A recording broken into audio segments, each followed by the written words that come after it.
At home and at work, it is easy to run into encounters with others that have toxic communication patterns.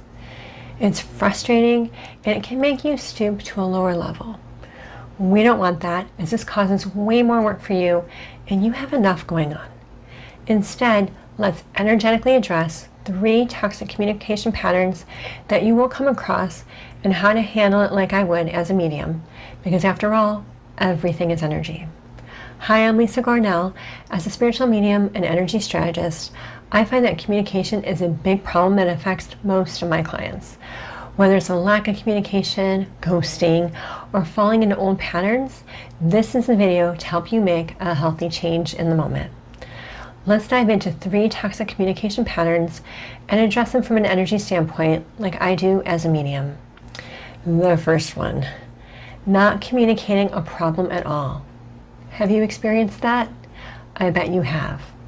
Here's what they'll say. It's okay, nothing's wrong, it's fine. And you know, it's not.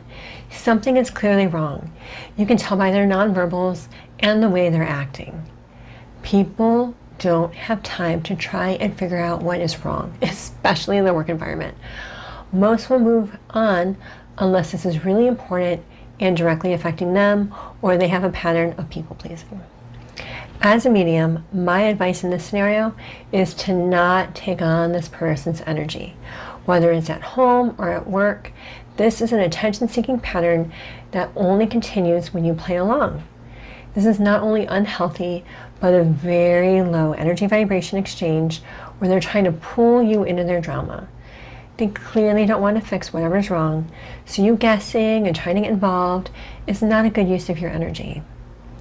One thing you can do is model the healthy communication pattern of expressing yourself when something is wrong or bothering you. I feel is always a great way to share a concern. No one else knows how you're feeling, so if they say they do, this is an unhealthy communication red flag. If someone doesn't tell you the problem, it's not your problem. Remember that. Energetically, don't take on their energy no matter what they do, no matter what energy they throw at you. Don't let it affect you, come near you, or impact you in any way.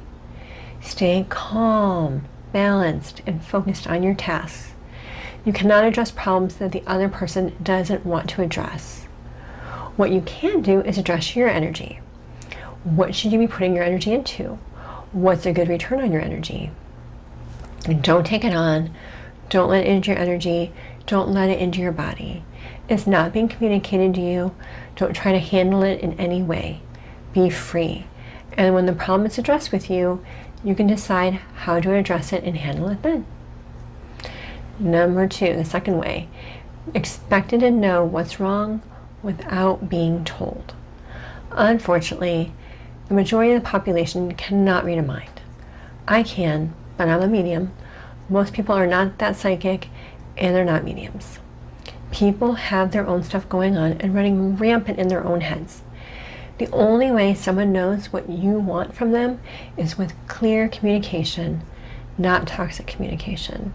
Expecting others to just know what's wrong is another toxic communication pattern and even a game. It doesn't get good results and it creates drama. When you're not told what the problem is, you go down a spiral of trying to figure out and guess what's wrong.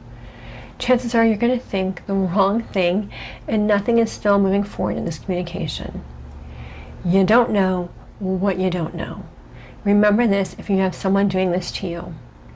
As a medium, I like to recognize this pattern and not put any energy into it. If they don't want to tell me what I didn't know, that's on them. Again, don't let that energy come into yours. This is their problem. Do not take it on. They're playing toxic games. Don't let your energy get involved. Recognize this toxic pattern and don't take on their energy. And the third one that we're going to talk about, ghosting. Ignoring someone and not addressing anything at all. Ghosting has been around forever, but now it has this trendy name that accurately, I can't say that word, describes what has happened.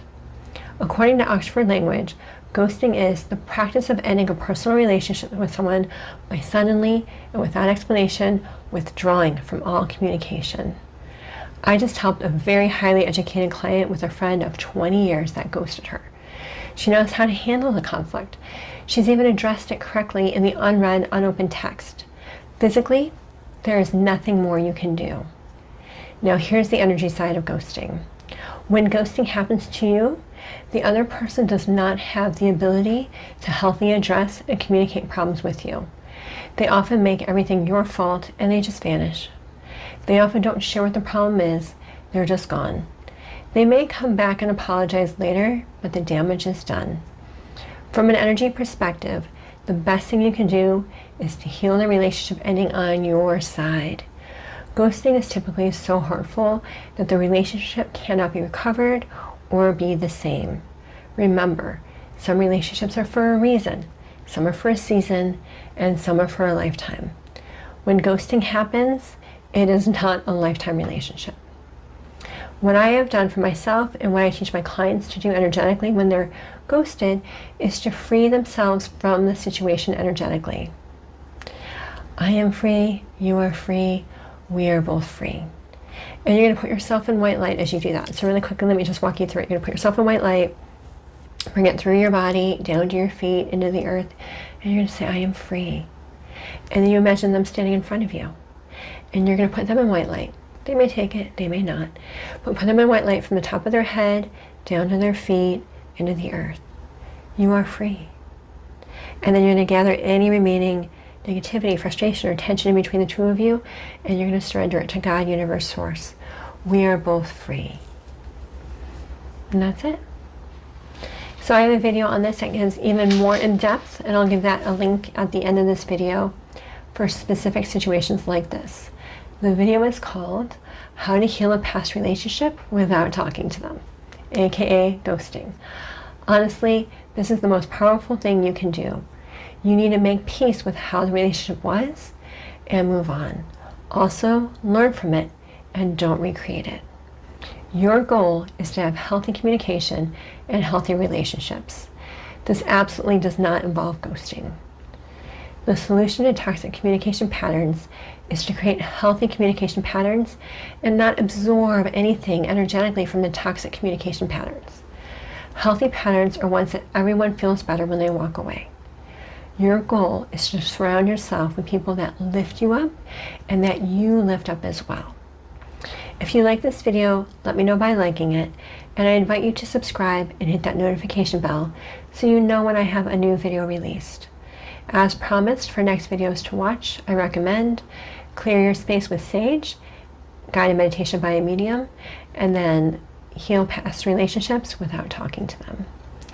I hope this video helps you with the toxic communication patterns that you're experiencing, and that you surround yourself with people that lift you up in and out of work.